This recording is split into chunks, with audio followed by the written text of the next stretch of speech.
Hello beautiful souls. तो आज की रीडिंग में हम देखते हैं कि आपके नेक्स्ट 10 डेज़ की एनर्जी क्या कह रही है। आपको क्या एक्सपेक्ट करना चाहिए, क्या रिलीज़ करना है और हनुमान जी आपको क्या गाइडेंस देना चाहते हैं। आपके लिए 3 पाइल्स है, pile number 1, pile number 2 and pile number 3। जो पाइल आपको इंट्यूटिवली अट्रैक्ट करे वही चूज़ कीजिए। तो अगर आपने चूज़ किया है पाइल नंबर 1 तो आपके लिए कार्ड आया है द हायरोफेंट। क्वेश्चन है आने वाले 10 दिनों में आपके लिए क्या आ रहा है। सो आने वाले 10 दिनों में आपके सामने कोई इंपॉर्टेंट डिसीजन या सिचुएशन आ सकती है जिसे आप काफ़ी टाइम से अवॉइड या पोस्टपोन कर रहे हैं।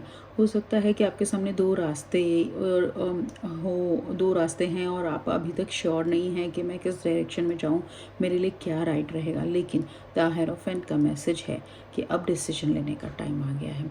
जो चीज़ आप इतने टाइम से डिले कर रहे थे अब उसको और पोस्टपोन करना शायद पॉसिबल नहीं होगा। आपको फाइनली एक डिसीजन लेना ही पड़ेगा।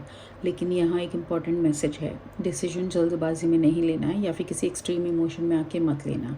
आपको एक बैलेंस्ड और प्रैक्टिकल अप्रोच रखनी है। सिचुएशन को कामली देखिए, दोनों साइड्स को समझिए और फिर कॉन्फिडेंटली अपना डिसीजन लीजिए। और कार्ड ये भी बता रहा है कि अपने डिसीजन पे ट्रस्ट रखिए। हर चीज़ का आंसर इमीडिएटली क्लियर होना ज़रूरी नहीं है। समटाइम्स क्लैरिटी डिसीजन लेने के बाद ही आती है।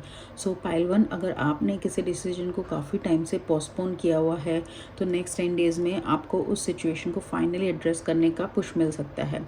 So it's time to stop delaying and make that decision. और देखते हैं हनुमान जी की क्या गाइडेंस आई है। तो हनुमान जी की गाइडेंस आपके लिए जो आई हुई है वो है चैंटिंग एंड फोकस। देखिए कितना कंफर्म कर रहा है मैसेज को। आपको मैसेज दिया जा रहा है कि डिसीजन आपको लेना है, उसके लिए पहले आप अपने माइंड को काम कीजिए।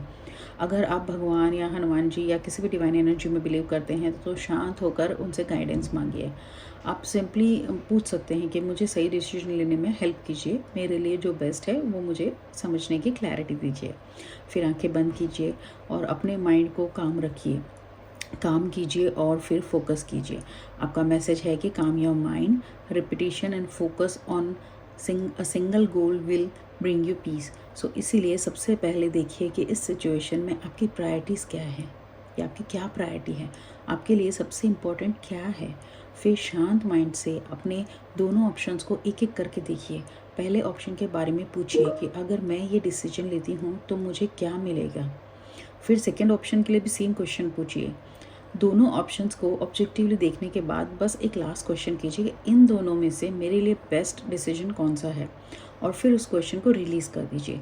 हर क्वेश्चन का आंसर इमीडिएटली मिलना ज़रूरी नहीं होता है। क्लैरिटी को नेचुरली आने दीजिए।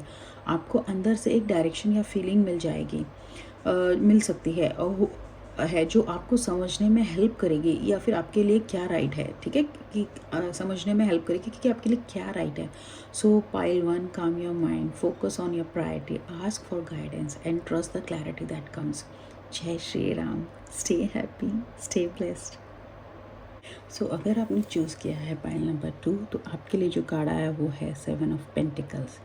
और हमने पूछा था कि what can you expect in the next 10 days.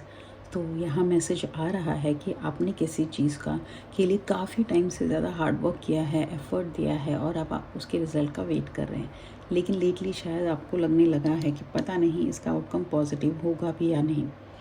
हो सकता है कि आप थोड़े से होपलेस या डिसअपॉइंटेड फील कर रहे हो क्योंकि रिजल्ट अभी तक क्लियरली विजिबल नहीं हो रहा है। लेकिन 7 ऑफ पेंटिकल्स का मैसेज है, don't give up, your efforts are growing and the result is coming. अगर आपका कंसर्न फाइनेंशियल है तो यहाँ फाइनेंशियल आउटकम का भी इंडिकेशन काफ़ी स्ट्रॉन्ग है। आपके एफर्ट्स का फ्रूट मिलने वाला है।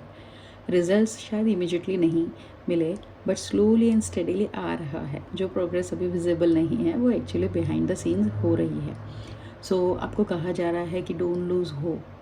अब देखते हैं कि आपका हनुमान जी की तरफ से क्या गाइडेंस आती है आपको। ओके, तो आपके लिए जो कह रहा है वो है the ring, hope and trust. इसका मैसेज ये है, अ साइन इज़ कमिंग। देखिए confirmation, hold on to the promise you were given, trust the message.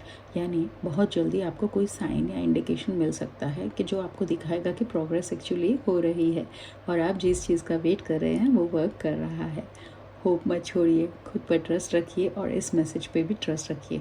आपके लिए ओवरऑल मैसेज है कि your efforts are not going to waste. Keep going, keep trusting and don't lose hope. जय Shri Ram. Stay happy, stay blessed. So अगर आपने choose किया है pile number 3, तो आपके और जो क्वेश्चन हमने किया है वो है what can you expect in the next 10 days. So आपके लिए एक नहीं बल्कि दो दो अपॉर्चुनिटीज़ आई हैं जिनके थ्रू आपके लाइफ में ग्रोथ और अबंडेंस का एक नया डोर ओपन हो सकता है। यहाँ लॉन्ग टर्म डिस्टेंस या फॉरेन के कनेक्शन की एनर्जी भी काफ़ी स्ट्रॉन्ग है, ठीक है। और हो सकता है कि अपॉर्चुनिटी अब्रॉड से रिलेटेड हो, फॉरेन ट्रैवल का रीज़न बने, या फिर किसी दूसरी सिटी या डिस्टेंट लोकेशन से कनेक्टेड हो। लेकिन जब ये अपॉर्चुनिटी आए तब एक इम्पॉर्टेंट मैसेज है, डिसीजन इमोशनल होकर मत लेना, प्रैक्टिकल होकर लेना है, बी प्रैक्टिकल, ठीक है।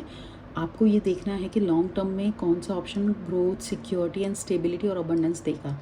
हो सकता है इनिशियली आपको लगे कि मैं यहाँ कैसे मैनेज करूँगी या करूँगा, इतनी प्रॉब्लम्स होगी, कैसे सब कुछ हैंडल होगा। लेकिन कार्ड्स कह रहे हैं कि कार्ड आपको बता रहा है कि इतना ओवर थिंक को मत कीजिए। जो चैलेंजेस इनिशियली होंगे आप उनके साथ ईजिली अडेप्ट कर लेंगे। सो इसलिए ओपन रहिए, अपॉर्चुनिटी को रिसीव करने के लिए अपना माइंड ओपन रखिए, और पहले से ही सोच लेंगे कि ये पॉसिबल नहीं है तो आप अपॉर्चुनिटी को खुद ही ब्लॉक कर सकते हैं। अब देखते हैं कि हनुमान जी की क्या गाइडेंस है आपके लिए इसमें। सो आपके लिए जो कार्ड आया है वो है स्मॉल एंड लार्ज अडेप्टेबिलिटी, और इसका मैसेज है fit the situation, sometimes be small and unnoticed, other times be large and loud. So यानी हर सिचुएशन में आपको एडजस्ट करना है, चाहे हर जगह पे हाईलाइट होने की ज़रूरत नहीं है। कभी कभी कोई अपॉर्चुनिटी स्टार्टिंग में बहुत स्मॉल लग सकती है, लेकिन वो एक्चुअली आपके लिए स्टेपिंग स्टोन हो सकती है। और एक और इम्पॉर्टेंट मैसेज है कि अपनी अपॉर्चुनिटीज़ को हर किसी के साथ इमीडिएटली शेयर मत कीजिए। अब पहले आप काम कीजिए, अपने डिसीजंस लीजिए, चीज़ों को सेटल होने दीजिए।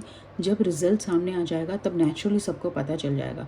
सो आपके लिए मैसेज है कि आप अडेप्ट कीजिए, ओवर थिंक मत कीजिए, अपॉर्चुनिटी के लिए ओपन रहिए और प्रैक्टिकल डिसीजन लीजिए। कभी कभी क्वाइटली काम करना ही सबसे पावरफुल मूव होता है। जय Shri Ram. Stay happy, stay blessed.